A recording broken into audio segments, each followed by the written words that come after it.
I haven't come up with an actual proper title that designates precisely what this video, which is touching on Monty Python and philosophy and the intersection between the two and how we interpret it and which parts are funny. I haven't come up with a good moniker for that yet, but I figure that'll come as this proceeds. And I'm not even sure where I'm going to put this in the many playlists, but I think that'll sort itself out as well.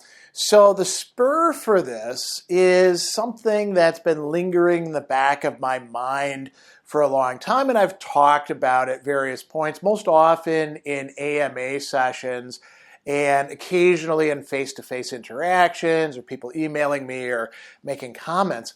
And it has to do with Monty Python sketches that either very explicitly or implicitly touch on the field of philosophy. So if you haven't seen these sketches, then you should go out and watch them. It's as simple as putting the search terms into Google. They'll come up right away. And all of them, I will stress, for at least the right sort of mindset, are going to be funny, at least the first couple times that you see them. Now, the thing that I'm going to mention is that they're not always funny down the line any more than, maybe a song that you've heard too many times has the same sort of attraction for you as it did at the start. So they're not all, you could say, classics in the sense where you hear the song on the radio and you're like, oh man,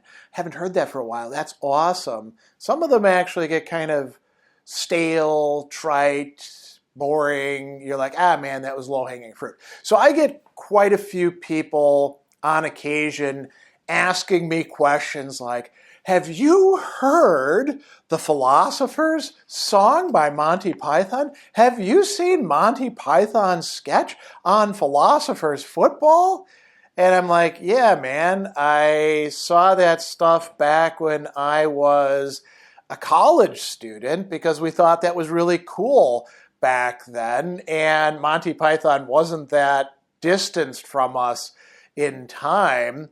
And, we were young people who didn't have an awful lot of stuff about philosophy to go check out. And so, I saw Philosopher's Football, I would guess, sometime in my college years, so that would be from like 1990 to 1994. I probably saw it at least 10 or 20 times at that point in time. How many times have I actually seen snippets of it? Because I don't watch the whole sketch anymore. I don't know, hundreds at this point, right? How many times have I been asked about it by people who think that they're introducing me to something fresh, new, cool? I don't know, at least dozens. And every once in a while, I'll post a video and somebody will have a quip from the Philosopher's drinking song coming from a particular sketch. And I'll be like, oh, well, okay, I've heard that so many times. It's cool that you're finding it fresh and new and, fun to talk about. But man, it's kind of a distraction. Now, there are some sketches that I do think have stood the test of time much better, and I'll talk about those. And I've been thinking, okay, what is it? Because I don't want to just be a grumpy old man, or, get off my lawn, you Monty Python loving kids. I don't want to do that sort of thing. So I had to give some thought to, well, what is it besides the fact that, I've seen and heard these so many times. What is it about those sketches that made them have kind of a limited shelf life? So I'm going to give you my own theories about that. But first, let's talk about the various sketches themselves so you know exactly what we have in mind. So there's a famous sketch called the Philosopher's Football Match, and it's got two teams, football meaning what we Americans call soccer and everybody else in the world calls football, or some variation on that name. So you got the ancient Greeks on one side and you got the Germans on another, and there's a few other philosophers who don't quite fit into that. Confucius is the referee. Thomas Aquinas and St. Augustine serve as linesmen. And here's the rosters that you have. So on the Greek side, you got Plato, Epictetus, Aristotle, Sophocles, Empedocles of Agorus, Heraclitus, Plotinus, Epicurus, Democritus, Socrates, and Archimedes, right? And then on the German side, you have Leibniz, Kant, Hegel, Schopenhauer, Schelling, Beckenhauer, Jaspers, Schlegel, Wittgenstein, Nietzsche, who gets a yellow card, Heidegger, and then Karl Marx gets put in as a substitute. So they actually have 12 guys, not all on the field at the same time because you're only allowed 11. And what do they do? You know, they're kicking the ball around and there's some idle talk, or we could call it, chit-chat about philosophy. Some of the philosophers are given kind of funny titles like, Hegel is Georg Nabi Hegel, Sophocles is Chopper Sophocles. And so it's supposed to be kind of a funny mishmash, right? What if we, instead of doing philosophy, we had these guys play soccer? Okay, and that's basically the whole of it, right? The other one that I mentioned, the Philosopher's Drinking Song, and I'm not going to go through the whole of it, I'll just mention who gets talked about: Immanuel Kant, Heidegger, Hume, Wittgenstein, Nietzsche, Socrates, Mill, Plato, Aristotle, Hobbes, Descartes, and Socrates, right? So, kind of standard fare philosophy. And why do they have a philosopher's drinking song? Because there's a sketch called The Bruces, and these are, as it turns out, professors of philosophy, all of whom are named Bruce, in Australia at the University of Woolloomooloo, and a British guy is joining them in the philosophy department, and they go around, they say, Bruce here teaches classical philosophy, Bruce there teaches Hegelian philosophy, Bruce here teaches logical positivism and is also in charge of the sheep dip, and they're like, what's new Bruce going to teach? He'll be teaching political science, and they name off a bunch of people, some of whom we can say, yes, that makes sense, Machiavelli, Bentham, Locke, Hobbes, and then they name a bunch of other people that you've never heard of as well, right? And so it's incongruous, it's funny, they have their little song that they sing, and, so these are the ones that I particularly have in mind, and I don't think that they're very funny anymore. They're not funny for me, and I don't think that's because, there's something wrong with me or the profession. I think it's that they kind of wear out their humor, and I'll talk about that in a bit. Why would that be the case? But I want to tell you about a few other sketches that you might find interesting to check out. So Monty Python did a lot of stuff in drag. Is very common in British comedy, isn't it? And so there's Mrs. Premise and Mrs. Conclusion visiting Jean-Paul Sartre. Now, that is actually kind of a funny premise. They're sitting around, if I remember right, in the laundromat, and they're, chattering back and forth. And then they decide to go all the way to Paris, so they cross the channel. There's some, scenes along the way, and they go to visit Jean-Paul Sartre. And then we have another one, Pepper Pots discuss French philosophers. So the Pepper Pots are older ladies who are very garrulous, and they're discussing, they're interviewed about French people, and they come to the conclusion that French people think quite well, bringing up Pascal, Sartre, Voltaire, and Descartes. And I think that's funnier stuff, actually, although to a certain extent, there's, you could say, a staleness that sneaks into those as well. There's two others that I want to put on your radar that I actually think are much better. And one of them is not, strictly speaking, a Monty Python sketch, but it's from the Monty Python guys, right? So that is the Oxbridge philosophy sketch with John Cleese and Jonathan Miller. It was originally written in the 1960s for the British comedy stage review Beyond the Fringe. You can find videos of it. And what's great about that one is, so there's two guys basically in a room, and one of them you think is probably supposed to be the tutor of the other, and they kind of wander around and make weird faces and talk in strange voices. But this is the kind of stuff that people did associate with doing philosophy back in the day. Not everywhere, but particularly at Oxford and Cambridge, and then, American satellite places that wanted to be like them. And it's very pretentious, and it's quite funny, I think it holds its humor. The other one, I think, and I've actually used this in classes that I think is held up quite well, is the argument clinic. And this one is very absurdist in a typical Monty Python kind of way. So a guy goes to a place and he wants to pay some money to have somebody give him an argument, right? And first he wanders into the wrong room and it's abuse. And he's like, this isn't an argument. And the guy's like, oh, you want the argument clinic over there. So he goes into the argument clinic, and he's already paid his due, and the guy who's supposed to argue with him in the sense of a philosophical argument isn't. He's just contradicting him. And actually, after the time is up, the other guy keeps trying to engage him in argument. He's like, oh, no, I'm not going to give you product for free.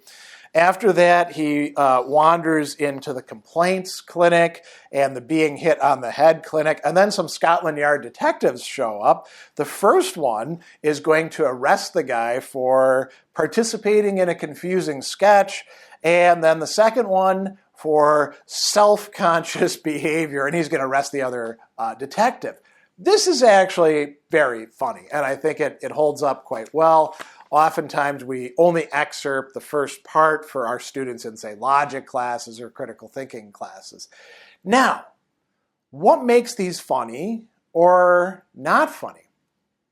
So part of it, and this is, not unique, of course, to Monty Python, although perhaps they were a little bit ahead of the curve, is this, mashing things up in weird ways. I mean, it's become like a shtick in things ranging from Family Guy to Robot Chicken to pick whatever else you want.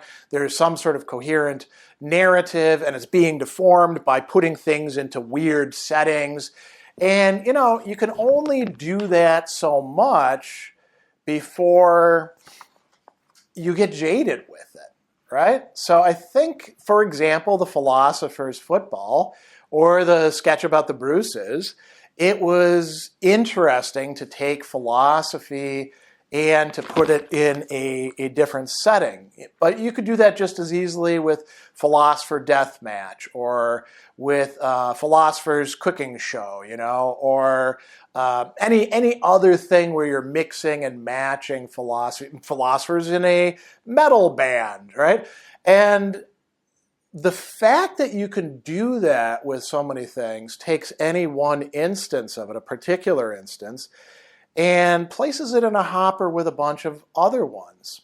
So it's not like Philosopher's Football is the superlative version of this joke, or making a song in which you've got all these different philosophers does that. There's another thing that I think erodes the humor the more that you know about philosophy. And it's that, okay, so they are doing something that's kind of consistent. For example, you've got a German team and a Greek team, right? And these are more or less important philosophers, and they're doing positions like people do in soccer.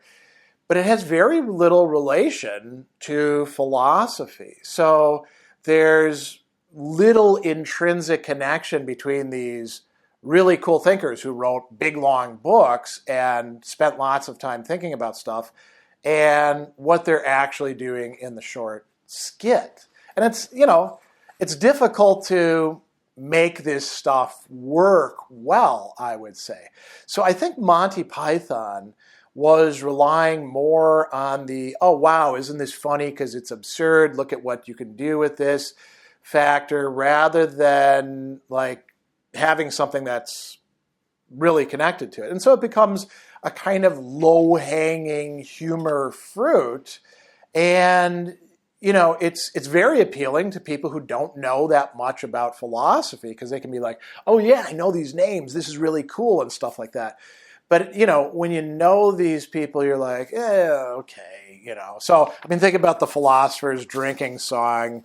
Okay, there's a mention of Immanuel Kant being a real pissant who was very rarely stable, and Heidegger was a boozy beggar who could drink you under the table. And you're like, they're just like using names in there and, making you think a little bit about these people in ways that are very, very different than they are. But they're all one-liners.